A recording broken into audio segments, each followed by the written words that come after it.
선교사적으로 본다면 복음의 불모지 땅, 조선 땅에 십자가 복음이 급속도로 확산되어져 간 단 한 가지 이유가 있다면, 여러 요인이 있지만 가장 기저구조에 가장 중요한 이유가 있다면, 목사의 아들로 태어나서 한국 땅으로 온 영국 선교사 로버트 저메인 토마스의 순교 사건이 북녘 땅에 선행되고 있었기 때문이다라는 이야기입니다. 아마 이 선교의 역사와 야사를 아시는 분이 있으실 수도 있고 없으실 수도 있는데, 저는 오늘 이 이야기를 먼저 시작합니다. 이슬람 선교의 대부라고 할 수 있는 유해석 선교사님이 쓴 책이 대동강에 떨어진 하늘의 미랄, 토마스 목사전이라는 책이 있는데, 이분이 저자예요. 제가 아시는 분인데 직접 책을 주셨길래 들여다보니까 어떤 이야기냐면, 1860년 토마스 선교사가 대동강 유역에서 성경책을 조선인들에게 건네다가 야소 예수를 전하다가 성경을 던졌는데 창에 찔려서 순교합니다.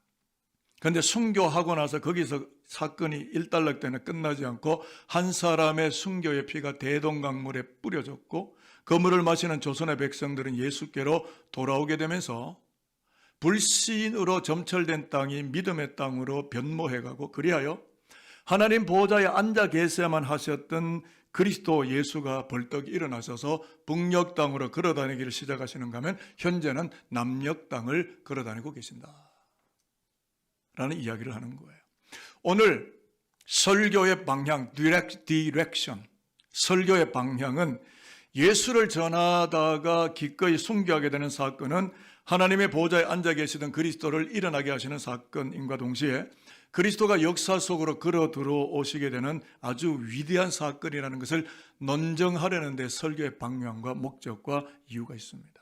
그래서 오늘 신약 보면 사도행전 7장 54절 60절을 우리가 읽었는데, 어떤 이야기냐면 헬라파 기독교인인 스테파노스가, 헬라어입니다. 스테파노스가 과격 유대주의자들에게 순교를 당하게 되면, 설교를 너무 잘해서 순교당하는 거예요. 왜냐하면 그들의 폐부를 찌르고 그들의 양심의 가책이 일어나니까 돌을 드는 거죠.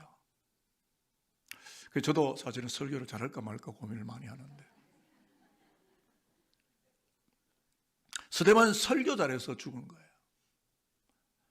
그러니까 과격 유대에게 순교를 당하게 되는데, 그로 인하여 어떤 일이 벌어지게 되느냐면, 복음의 불모지 땅 베니게급으로 안디옥 등의 이방 세계로 십자가에 피 묻은 복음이 확산되어져 갔음을 증언하는 선교 현장, 선교 확장 예가 오늘 우리가 읽었던 스데반의 죽음 사건이에요. 자, 그 본문을 좀 확인을 하고 싶은데요. 성경은 성경으로 넓습니다. 사도행전 11장 19절에서 21절 화면 보실까요? 스데반의 일은 스데반의 순교 사건이에요. 그 다음에 어떤 일이 벌어졌는지를 한번 봐야 되지 않겠어요?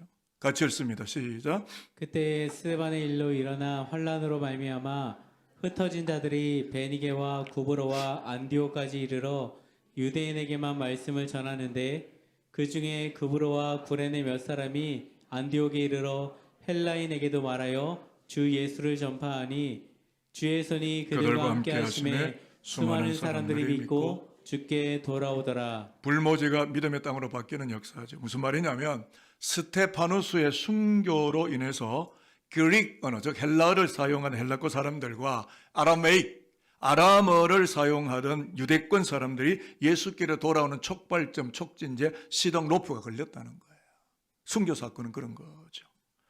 그러니까 사도행전 7장 보면 한 기독교인 스테파노스의 죽음에 대한 리포트나 보고 자료가 아니라, 사도행전 전반에 보면 엄청난 폭발적인 선교 역사가 강력하게 흘러가게 되는데, 그 전반에 일어난 선교 역사가 도대체 어떤 힘에 의하여 헬라 도시를 넘어서 로마 땅, 사도행전 28장이죠. 로마 땅 가이사 황제까지 뻗어나가고 있었는지를 프리뷰, 즉 예고편으로 짤막하게 보여주는 아주 짧은 쇼폼 명상물이 스데반의 순교 사건입니다. 이 순교 사건은 장차 로마를 지배하고 온 세계 가운데 하나님의 나라가 진출하게 되는 복음의 거점지가 형성되고 있는 예시, 프리뷰, 쇼폼 명상물 중에 하나다. 이걸 누가가 기록에 남기는 겁니다. 그래서 오늘 순교자 기념주일인데, 스데반 집사 순교 사건 속에 우리 자신을 집어넣으려고 합니다. 쉽게 말하면 투영하려고 해요. 그 사건과 우리 사건이 어떤 맥락 속에 있는지를 제가 우리 자신 모두 산도교를 집어넣으려고 하는데요. 여러분, 스데반 집사의 순교 사건 현장 속에 매우 특이한 장면들이 포착이 되는데, 그게 뭐냐면 이 땅에서 죽음을 맞이하려 하는 스데반과 하늘에 계신 그리스도 예수가 결코 분리되거나 떨어져 있는 관계가 아니라 함께 묶여져 있고 성령 안에서 묶여져 있다. 자, 그 내용을 우리가 읽었는데 55절과 56절을 읽어보도록 할까요? 스데반의 시선을 보십시오. 스데반이 뭐라고 했는지 같이 읽습니다. 시작. 스데반이 성령 충만하여 하늘을 우러러 주목하여 하나님의 영광과 및 예수께서 하나님 우편에 서신 것을 보고 말하되 보라 하늘이 열리고 인자가 하나님 우편에 서신 것을 보노라 한대. 순교 현장에 무슨 일이 일어났다는 겁니까? 인자 되신 예수께서 하나님 우편에 서 계시는 것을 스데반 집사가 바라보고 있었다. 예수와 스데반은 결코 떨어져 있지 않았다. 여러분, 기독교 신앙은 순교 신앙에 의하여 출발했습니다. 예수 자신이 순교자예요. 최초의 순교 신앙을 기반으로 2000년의 기독교 역사가 존재해 왔습니다. 그러므로 기독교 신앙은 순교 신앙인데, 왜 그러냐면 우리가 오늘 예배 시간 1, 3부, 2부는 이제 찬양 중심입니다. 1, 3부 때 예배 시간마다 암송하는 이 사도신경 또는 사도신조, Apostles' Creed, 사도들이 고백해낸 신조를 니케아 회의 이후에는 모든 기독 공동체 신앙 고백으로 받아들이는 일종의 그 조직 신학인데요. 기독교 신학의 모든 것이 어디에 들어있냐면 사도신경에 들어가 있는데, 이 사도신경의 가장 중심이 뭐냐면 순교자 예수에 대한 순교신앙의 고백이에요. 자, 그래서 화면을 잠깐 보시는데 제가 그를 짤막하게 전체를 끊지는 않고 가장 중요한 본디오 빌라도로부터 시작을 해서 재림주 심판주로 오시는 그리스도를 제가 발췌했습니다. 한번 읽어보도록 할까요? 사도신경입니다. 본디오 시작. 본디오 빌라도에게 고난을 받아 십자가에 못 박혀 죽으시고 장사된 지 4일 만에 죽은 자 가운데서 다시 살아나셨으며 하늘에 오르시어 전능하신 아버지 하나님 우편에 앉아 계시다가 거기로부터 살아있는 자와 죽은 자를 심판하러 오십니다. 우리가 조금 전에 예배를 시작하면서 고백했던 고백입니다. 그렇다면 여러분, 기독 공동체 예수의 피값으로 구원 얻어서 2000년의 역사를 가로지르며 복음의 현재를 지켜낸 오늘 이 땅의 기독 공동체의 고백이 뭡니까? 제가 또 간추렸습니다. 십자가에 죽으신 예수가 부활하셔서 하나님 보좌 우편에 앉아 계시다가 심판주로 다시 오신다, 이거예요. 기독교의 모든 것이에요. 자, 이런 측면의 스데반 순교와 연관을 짓겠습니다. 하나님 우편에 앉으셔서 모든 피조 세계로부터 경배와 영광을 넉넉히 충분히 받으시기 합당한 주님이 앉아 계시질 않고 그 보좌로부터 후닥닥 벌떡 일어나셨다. 다급한 상황, 전율이 흐르는 상황이라는 뜻입니다. 여러분, 질문합니다. 왜 주님이 일어나셨습니까? 왜 스데반의 눈에 이게 보였습니까? 이유를 아십니까? 대동강에 떨어진 하늘의 미랄, 토마스 목사전에서 말씀드린 것처럼 스데반 집사의 순교는 예루살렘뿐만 아니라 이방 세계로 복음이 확장되어가는 하늘의 미랄이었기 때문에 스데반이 끝까지 죽음으로써 그리스도 예수를 말하는 그 믿음을 끝까지 지켜내며 승리하도록, 그리스도가 가만히 앉아 계실 수가 없고 응원하시기 위해 박수갈채를 보내기 위하여 그리스도가 그 자리에서 일어나셨다. 누가만 남기는 유일한 기록물입니다. 어디에도 이 기록이 없어요. 누가의 독특한 신학적 기록입니다. 그리고 58절에도 보면 낯익은 이름이 나오는데 사울이라는 청년인데요. 잠깐 한번 읽어볼까요? 성 밖으로 시작. 성 밖으로 내치고 돌로 칠세 증인들이 옷을 벗어 사울이라는 청년의 발 앞에 두니라. 왜 사도행전 저자의 누가가 굳이 사울이라는 이름을 여기에 기록에 남겼을까 하는 겁니다. 누가라는 이름, 이 사울이라는 이름을 빼도 문맥에 아무 지장이 없습니다. 의도적인 삽입이고 의도적인 기록입니다. 여기 사울이라는 청년이 순교 현장에 스데반을 바라보고 있었다라는 기록을 굳이 일부러 의도적으로 거기 기록에 남기는 겁니다. 왜 그랬을까요? 사울이 바울이 되는 결정적인 변혁의 사건이 스데반의 순교 사건입니다. 그러니까 유대교의 골수 분자인 청년 사울이 스데반의 순교를 지켜보는 것에 심경의 변화가 일어났습니다. 자기가 알고 있는 모든 율법으로만 구원된다고 생각했는데 율법의 완성자신 예수 그리스도 안에 목숨을 던지며 생명의 마지막 고백서까지 드리는 그 스데반의 순교를 지켜보는 가운데 예수가 살아계시다. 예수를 받아들이는 기독교인 바울로 회심을 하고, 그렇게 회심한 바울을 통해서 십자가 복음의 핵탄두가 세계 열방 가운데 발사되어지는 촉진제가 되어졌기 때문에 주님은 가만히 물끄러미 앉아서 수구적으로 보호자에 머물고 앉아 계실 수가 없으시고 일어나실 수밖에 없으셨다라는 이야기입니다. 다시 말하면 예수께서 일어나셨다는 이 구절은 오늘 이 사도행전에만 나오는 본문인데, 그만큼 스데반 순교는 초대교회나 기독교 선교의 핵 분열을 일으키는 거대 사건으로 자리 잡고 있음을 보여주는 사건입니다. 순교적 영성이 없으면 그리스도는 증명되지 않습니다. 태국과 한국이 똑같이 비슷한 시기에 복음이 들어갔지만 순교의 피가 전혀 흐르지 않은 태국 기독교는 제가 가봤습니다. 세계 선교부 할 때 평양노회에서 매우 음란합니다. 죄악이 처처히 흐릅니다. 하나님에 대한 거대한 응답들이 존재하지 않습니다. 신앙생활은 매우 밋밋합니다. 사실 대만도 그렇죠. 한국은 다릅니다. 순교의 피가 흐르는 한국 기독교는 세계를 경악케 하는 복음의 확산을 일으키게 되었습니다. 그래서 저는 기독교 목회자적 기독교의 현 위치, 로케이션, 내비게이션 말씀드리려고 합니다. 지금 기독교가 뭐며 기독교가 어디에 있느냐, 저와 여러분은 어디에 지금 위치되어 있느냐.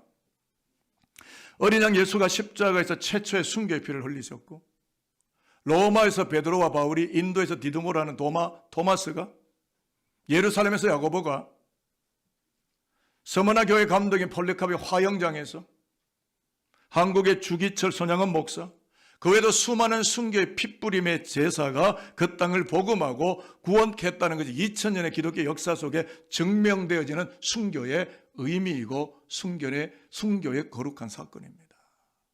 오늘 우리 교회가 이 순교의 사건 위에 놓여 있다는 것이 오늘 우리 교회의 정확한 위치라는 것이죠. 이런 측면에서 스데반 집사의 죽음은 하나님 앞에 귀중한 죽음이라는 것을 제가 발견하게 된 거예요. 설교를 준비하다 보니까 이 사실을 제가 발견했는데, 이걸 뒷받침하는 말씀이 시편 116편 115절의 말씀인데요. 개역 개정판도 한번 읽어보고 그런 다음에 개역 한글판이 훨씬 더 설교에 유익하기 때문에 두 본문을 같이 한번 읽어보도록 하겠습니다. 개역 개정판을 먼저 읽도록 하겠습니다. 그의 경건한, 시작. 그의 경건한 자들의 죽음은 여호와께서 보시기에 귀중한 것이로다. 그러면 개역 한글판으로 읽으면 훨씬 더 이해가 쉬워집니다. 같이 읽어볼까요? 시작. 성도의 죽는 것을 여호와께서 귀중히 보시는도다. 여러분, 저와 여러분 언젠가 다 죽습니다. 어떤 죽음으로 죽을 것인가가 준비되어 계십니까? 요즘 뭐 웰빙 복지 그런데 그래봤자 저희들은 죽습니다. 죽을 때 well dying, holy dying이 되고 신령한 죽음이 되느냐에 대한 문제입니다. 여호와께서 죽음을 지켜보고 계시다. 저는 여기서 이 구절을 묵상하다가 설교를 준비하다 우리가 누구인가, who we are, 예수 믿는 우리가, 하나님과 관계된 우리가 누구인가에 대한 거룩한 존재의 가치와 발견이 일어나게 됐어요. 그걸 여러분들에게 알려드리고 싶은데요. 성도가 죽을 때, 이 성도는 영어로 saint인데 하나님과 관계된 인생을 살고 하나님의 복음의 영광을 위해서 목숨도 걸려는 기세로 하나님의 나라를 위해서 살아가는, 그래서 죽음을 맞이하는 이 성도가 죽을 때 하나님은 자신의 심장이 조여드는 것처럼 존귀함으로 바라보시게 되는데, 그 이유가 뭐냐면 불법과 진리가 득세하는 세상 속에서 하나님의 뜻을 따르면서 순교를 당하는 것만 같은 고난을 감대하고 이겨내며 눈을 감는 성도의 죽음을 하나님은 차마 앉아서 바라보지 못하고 일어나시려는 듯 귀중하게 그의 죽음을 들여다보시고 그 죽음을 귀하다 라고 말씀하신다는 거예요. 설교 들으면서 아니 목사님이 무엇 때문에 나와 상관도 없는 순교와 죽음 이야기를 하면서 겁박을 하세요. 겁을 주시네. 왜 자꾸 순교 하시나. 그렇게만 거북하게만 들려지십니까? 아니면 이게 생명처럼 들려지십니까? 스데반의 순교가 지금 나와 동일시될 수는 없어요. 그렇다고 해서 전혀 상관이 없는 사건이 아니라는 겁니다. 설교 서두에 말씀드렸지만 대동강에 떨어진 하늘의 미랄 토마스 선교사의 순교가 지금 대한민국을 살아가는 나와 분명히 연결이 되어 있습니다. 그래서 오늘 우리도 예수를 믿고 여기서 하나님을 예배하게 됩니다.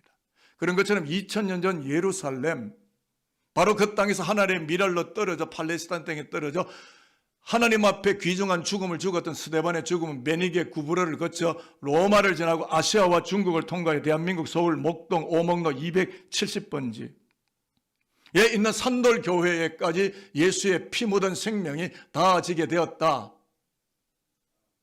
1, 2부 때는 아멘 많이 하시던데 3부 때는 아멘이 왜 가물었어요? 기독교의 본질을 이야기하고 있는데 기독교의 능력과 영적 권세와 마귀도 한 길 나왔다 7길을 내어 쫓기는 복음의 권세와 하나님의 영광을 말하고 있는데 정말 아멘이죠. 여기에 목숨을 걸 수 있는 그리스도인은 오늘 이 자리에서 누구인가 하는 거죠. 그러니까 목사님 그렇다면 뭐 어쩌라는 겁니까? 우리 보고 뭘 어떻게 하라는 겁니까?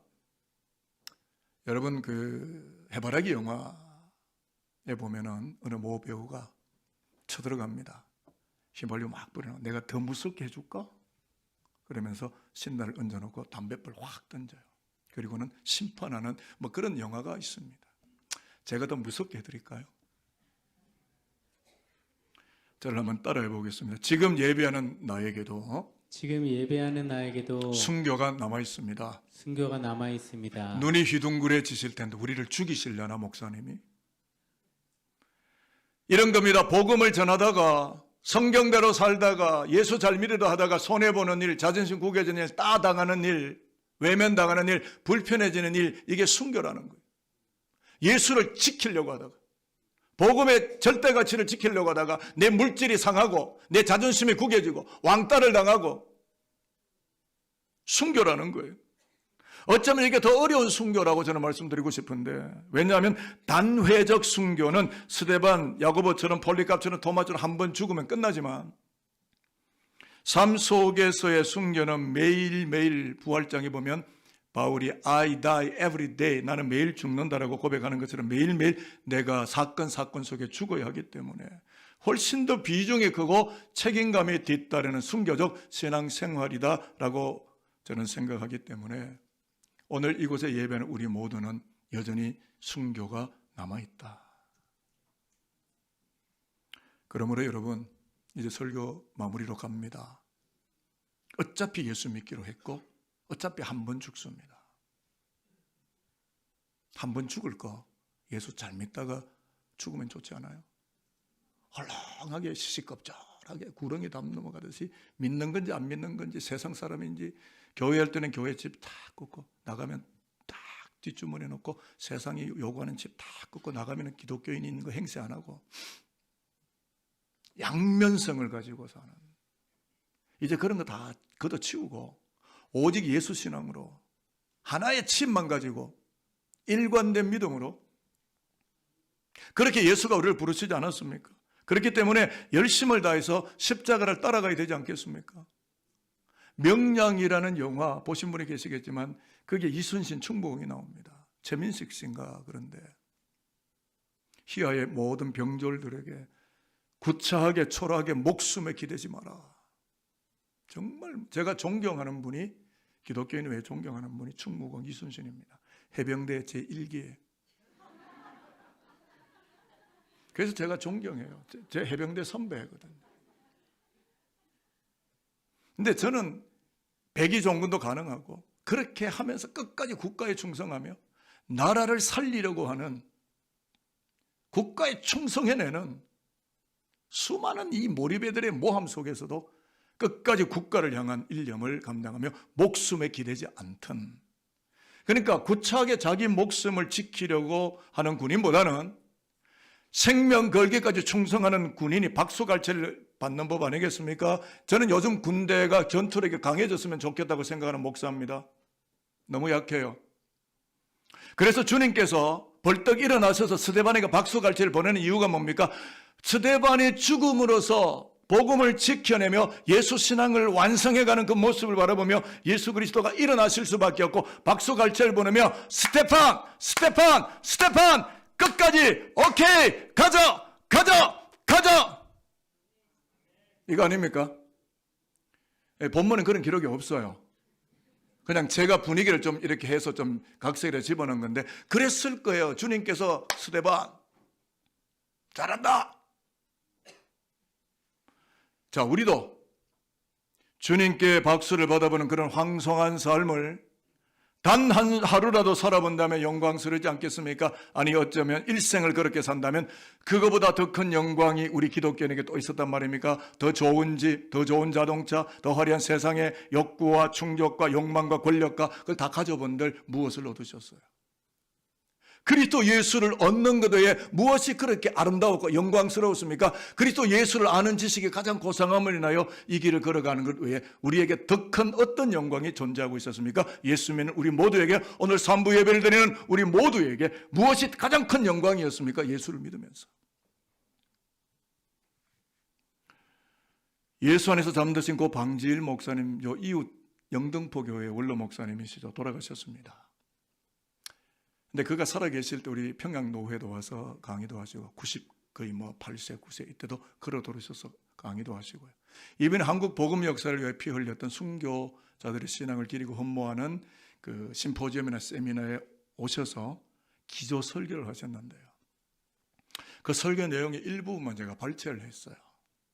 여러분 많이 충격받지 마시고 마음은 가다듬으시고 잘 들으십시오. 교회는 예수의 피 소리를 중계하는 방송국이다. 예수는 권력을 이용한 게 아니라 이 피를 증명하기 위해서 오셨다. 두 번째, 십자가에 묶여있지 않은 재물은 튀어나오기 쉽다. 여러분 십자가와 함께 정과 욕심을 못 박았습니까? 순교 영성을 가진 자는 말이 없어요. 떠들지 않아요. 겸손해요. 시끄럽지 않아요. 죽었으니까. 순교했으니까. 세 번째, 내가 죽어야 피 묻은 수표를 발행할 수 있다. 하나만 더 말씀드리면 모략 향주머니를 지니고 십자가의 향기를 맡으며 살자. 그리스도의 죽음을 내 가슴에 안고 그분의 십자가 냄새를 맡으며 살자. 방지일 목사님이 이야기를 했어요. 저희 외조부가 평양신학교 출신인데 방지일 목사님과 함께 공부를 했습니다. 그러니까 방지일 목사님하고 저희 외조부는 거의 친구예요. 저의 DNA 속에도 목사가 될 수밖에 없는 DNA가 그날 그 평양 땅에서, 아니 어쩌면 토마스 선교사가 성경책을 뿌릴 때 어쩌면 그 순교의 피가 저의 가슴 속에도 혈맥 속에도 저의 DNA 속에도 흘러들어오고 있었을는지 모를 일이며, 그 복음을 저희 외조부가 받고 물론 대구로 내셔서 목회를 하셨으니까 결국은 저도 대구의 사람이 되고 말았지만, 그때 토마스 선교가 뿌리던 그 순교의 피가 저희 가슴에다 와닿았으리라 생각. 방지일 목사님이나 저희 외조부나 이런 정말 목숨을 걸고 정말 남한으로 내려와서 월남에서 복음을 증거하며 생명을 던졌던 그분들의 순교 신앙들이 있었기에 오늘 저와 이렇게 좋은 뭐예요? 이거 마이크로폰, 앰플리파이어, 브로드캐스팅 시스템, 방송 장비, 에어 컨디셔너, 수많은 밝은 이런 전등, 이런 LED 조명, 이런 것들이 우리 안에 주어질 수 있으면 이 거룩한 촛불실에 예배할 수 있는 가장 근본적인 이유는 순교자들의 먼저 앞서간 핏부림의 거룩한 헌신의 신앙들이 존재하고 있었기 때문에 오늘 저와 여러분이 여기서 예배한다고 생각하지 않습니까? 산돌개가 바로 그 터 위에, 여기 무슨 권력을, 여기 무슨 정치를, 무슨 인본주의적인 세상의 학식을, 인간의 어떤 힘과 자기를 어떻게 피력하는 그 어떤 인간의 어떤 노력, 이런 것들은 이 촛불실에서는 존재할 수 없는 겁니다. 그리스도의 피, 십자가만 흐르는 곳이 산돌교회가 되어야 돼요. 이제 설교 마치겠습니다. 정말 산돌교회가 하나님 앞에 충성된 교회가 되기를 저는 충심으로 바라보면서 이렇게 축복합니다. 하나님 보좌에 앉아 계시던 주님이 벌떡 일어나셔서 응원해 주시는 순교적 삶을 살고 살아서 이 땅을 살릴 뿐만 아니라 미래를 살아갈 우리 다음 세대들 분명히 영적으로 살리는 복음주의 기독인들로 남은 인생을 순교적 영성으로 살다가 주님의 얼굴을 만나는 우리 모두가 될 수 있게 되기를 저는 축복합니다. 이제 제가 한 번 더 겁나게 해주고 설교를 마치겠습니다. 마지막으로 나 자신에게 이렇게 물어보는 나 자신에게 하는 질문입니다. 저를 따라하겠습니다. 오늘 우리 시대에 누가 주님을 일어서도록 하겠습니까? 누가 주님을 일어서도록 하겠습니까? 기도하겠습니다.